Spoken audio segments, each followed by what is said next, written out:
Mr. President, today's vote will determine how much methane polluters are allowed to belch into the air. It will determine how many asthma attacks Americans suffer.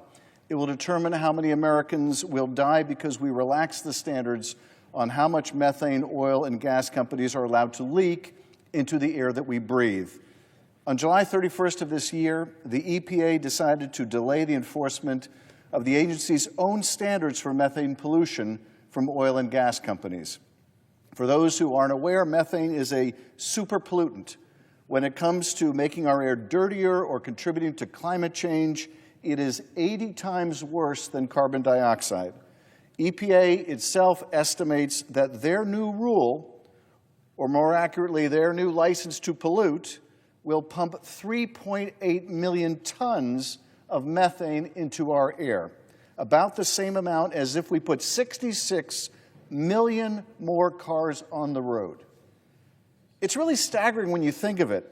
By the EPA's new rule, the rule that we are right now, through my resolution, trying to repeal, EPA has decided to allow the same amount of pollution as 66 million cars. That's one hell of a rule. That's one hell of a gift to polluters. And it's also really bad news for people who breathe, that is, all of us. The decision by the EPA to put forward this polluter-friendly rule is perfectly emblematic of the administration's approach to our environment and the Environmental Protection Agency's hostility to rules protecting the environment. We're going to have to rebrand the EPA, if it keeps this up, to be the Environment Polluting Agency. So how did we get here? It begins during the Biden administration, when an EPA that was concerned about our air quality standards moved to significantly reduce methane emissions from new and existing oil and gas operations under the Clean Air Act. And the EPA didn't just put out new standards and say, good luck. The agency used $1.55 billion in funding from the Inflation Reduction Act to help companies get into compliance with these new methane pollution standards. Having made that investment, this action by the Trump EPA makes even less sense. Before and during the formulation of EPA's methane standards in the last administration, several prominent oil and gas companies, including ExxonMobil, Chevron, Shell, BP, Occidental, Pioneer, Devon, acknowledged the need for federal standards for methane emissions. That's because leaking methane isn't profitable for companies. It's certainly not good PR. Methane, in fact, is a commodity that can be sold by these companies.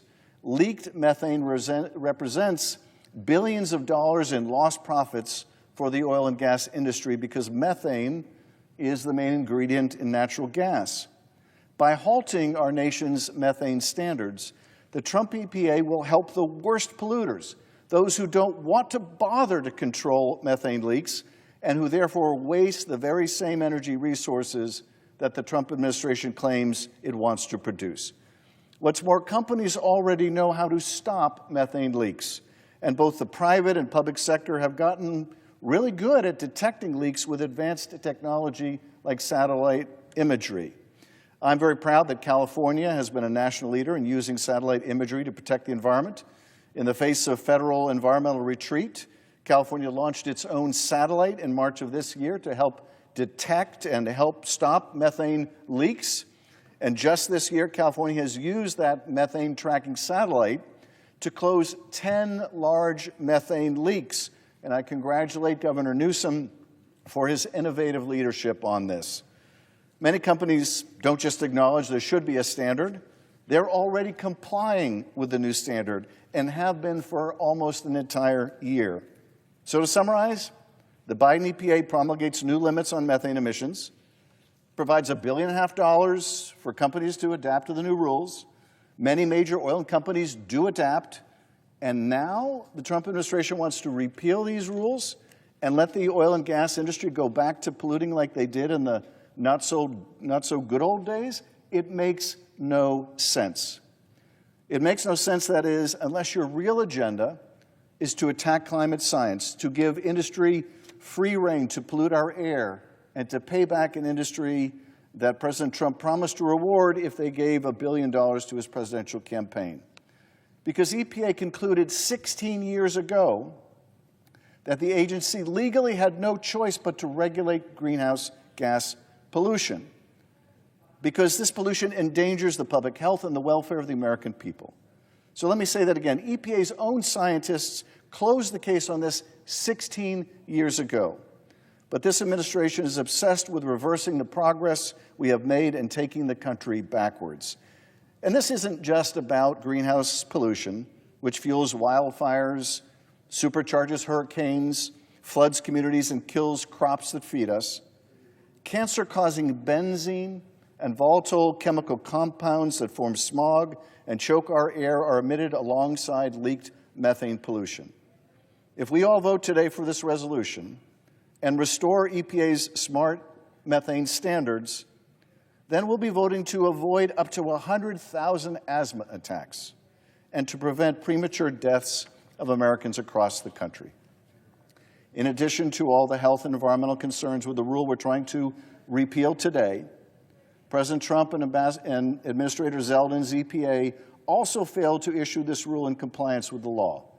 EPA, as Senator Whitehouse made clear, neglected to solicit public comments and decided to move directly to a final rule violating both the Clean Air Act and the Administrative Procedures Act. Clearly, the Trump EPA does not want to hear from the American people. This isn't good policymaking. This is extreme ideological obsession with dire consequences for the health and welfare of the American people. So, Mr. President, this measure today will put every member of this body on record about how much methane we want released into the air. But it's also, I think, worth noting that my Republican colleagues have used the Congressional Review Act against Democratic states, like my home state of California, when they repealed our state's Clean Air Act rules. My Republican colleagues have used the CRA even when the parliamentarian and the Government Accountability Office said they could not legally do so. And my Republican colleagues have used the CRA against agency actions that have never been targeted before. So it's worth noting that we on the Democratic side are going to be making a list of a lot of the agency actions of this administration, because there will come a time when we're back in the majority. When that time comes, we will be advocating forcefully for the interests of communities all across the country, and we will not hesitate to use the CRA in the same way that our Republican colleagues are now using it.